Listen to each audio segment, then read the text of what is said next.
MAFS, what a journey, Jodes. We've met so many unbelievable, unique individual characters. We've met Jesse, we've met Melissa as well. It's time now to meet, I reckon, the most interesting character on this experiment. The most interesting? Yes. I think one of the experts has called him the most controversial of all time. Certainly the most talked about. Yes, exactly. What do you think about that, Harrison? Well, that's a very flattering intro. Thank you very much. The most interesting. I'll take it. Yeah. I binge watched about 8 episodes yesterday, Harrison, so I feel like I know you pretty well by now.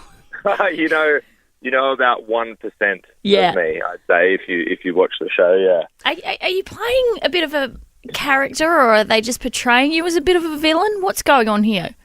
Look, I heard John Aiken say the other day there's no such thing as a bad edit, and I have to agree. I think there is some things to do with the editing where you can catch out, okay, they used a reply that I did one comment over here instead of to there. Yeah. Look, there is a TV show to be made, but what I will say is you've got to remember MAFS is basically the 1% of what the audience sees 1% of the 100% of everything that we shoot over 3 months. Yeah. And the 1% that you see is the worst 1%, the stuff that's going to make great television. The rest of the stuff is pretty boring. It's like us making a coffee or just having a chat about our day. Yeah. You know, the stuff that the audience sees is like, it's the explosive stuff. It's the controversial stuff. And, so just keep that in mind. And remember that, I'm not an arrogant asshole all of the time. Just most of the time, but not all of the time. Did you know, Harrison, that it was going to go down this path early? Like, did you get a bit of a heads up? Yeah, about 2 hours into the wedding, I figured that out. Yeah. I was like, all right, I'm gonna be that guy. All right, let's do it. Well, whether it's the creative editing or not, I did watch yesterday and I thought, gosh, he's kind of gaslighting her a bit and not really taking much responsibility. But you reckon that's just the way it's put together? Well, just to push back on that a little bit, right? Yeah. If I'm saying, I was dating around, but I'm here now. How much more responsibility could I take? So Well, last night at the dinner party, I've gone, okay, that's who I was, but I'm here now. Yeah. I mean, I don't understand where the gaslighting or where the lack of accountability is. Like, I've put my hand up for it. I've admitted to it. It's not like I've lied about it. I mean, the feedback I've gotten is that people just don't like my type of honesty. But the thing is, we've had people on previous seasons which have lied and squirmed their way out of things, haven't owned anything, and then it comes out in the long run. It's like people said, we want someone honest, we want a real person. They get it, and they don't like how I'm honest and real. Yeah, I guess where that comes from is the fact that when it did upset her, then she was, you were sort of like, well, that's on you, doll. You're not responsible for other people's feelings when you're being honest about who you are and how you feel. Yeah. Truth can hurt, Joe. I know. I'm just brutal. defending Bronte here a little bit, saying she was upset and she just... No, I love the pushback, but you've got to remember that if we're having a conversation and you're telling me how you feel, right? Are you then responsible for if I get upset about that? No, you're just being honest, and that's where being a mature adult comes in, and you can sit down and actually have a conversation. So. Hazy, is Harrison gaslighting me now? I'm so confused. No, you're allowed to push I'm back. Explaining how conversations work. Yes. Okay, so if we're going to play good cop, bad cop. Thank you for mansplaining that to me, Harrison. Now I'm mansplaining. I can't win. I just can't win.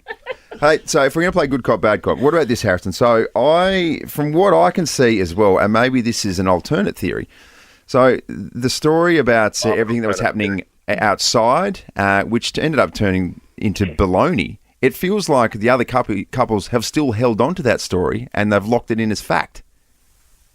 About the other girl you're talking about? Yes.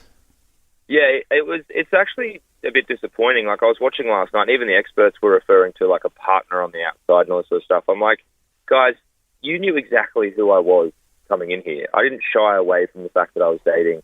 All the producers knew, the experts knew. So I just find it like a bit disingenuous that they're like pretending like they didn't know, or and then pretending like I was in some sort of a relationship. Like, and I can say her name now because it's all over the media. Abby's a great girl. we had a lot of fun, but there was no committed relationship there. Like, we both knew, like, Abby had just got off The Bachelor. She couldn't be seen with anyone. I hadn't been given a wedding date yet, but I'd sort of more or less said yes to MAFS. So, I mean, we both knew that this was a match that wasn't going anywhere. It wasn't made in reality TV, heaven. It was essentially, there's no future here. Let's just have a little bit of fun, until such time as I have to go in or whatever happens. We don't know what the future holds. And Abby wasn't the only girl, so it's not like I was dishonest about it or hid it from anyone. And you saw at the wedding, as soon as I was called out for it, I was like, yeah, okay. Like, yeah, I was dating around. I was dating multiple women. Like, I hadn't found what I was looking for. That's why I'm here. And the thing is that most of the people in the experiment were also dating up until the point that they went into the experiment. Melinda wasn't. And Melinda made a really good point. She's like, well, if you have the ability to find someone, why are you here?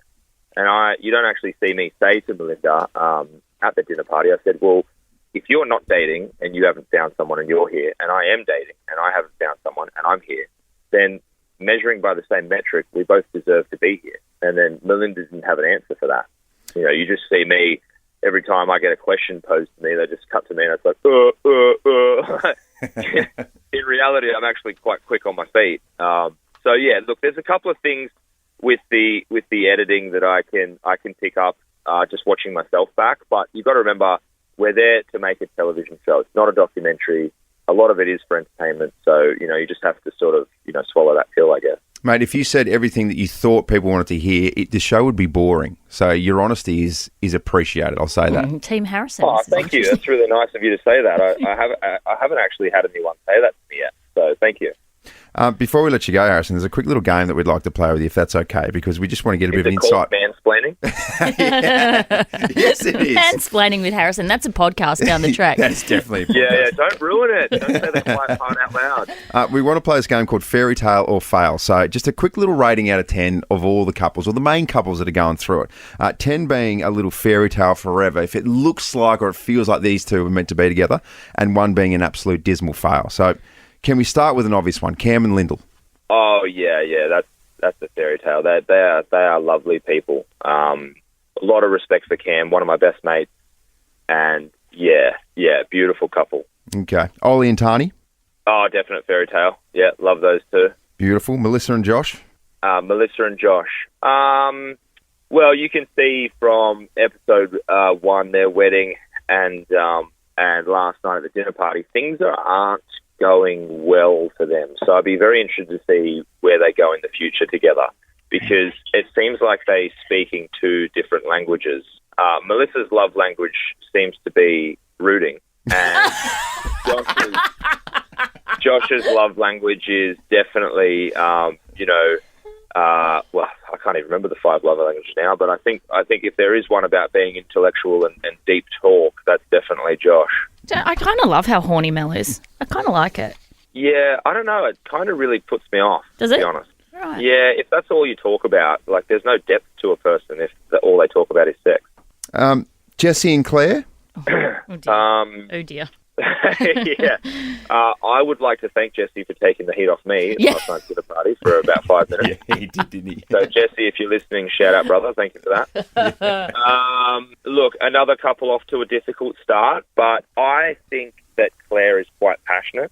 I think that if she puts the passion into the marriage like she is, I can really see Claire trying at the moment.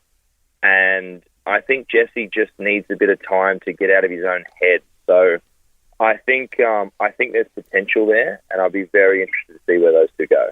Okay. Last one, Harrison and Bronte. Oh, total fairy tale, guys. But no fairy tale would be complete without a challenge that the protagonists have to overcome. Exactly right. Exactly. Just before we let you go, Harrison, you mentioned the girl on the outside. Her name is Abby. We've got an Abby who reads our news for us. Can we confirm or deny this was you, Abby? I will not be making any comments at this time. Morning, Abby. Morning, Harrison. But you do love Harrison, comment. though. I do. No I think comment. one of Here's my the comment. favourite. Oh, thank you. That's really sweet. No worries. But yeah, hopefully it doesn't work out because you're quite welcome to come to Adelaide if you like. Abby, you are now one of my favourites. So thank you so much. Aw, That's really thanks. sweet. Harrison, thank you so much. If you can't handle the smoke, don't light the fire. I don't mind that philosophy. Well done. Bye, guys. Thank you so much for having me on. Cheers, mate. All the best. You too. Bye-bye. Thank you. See you. Bye.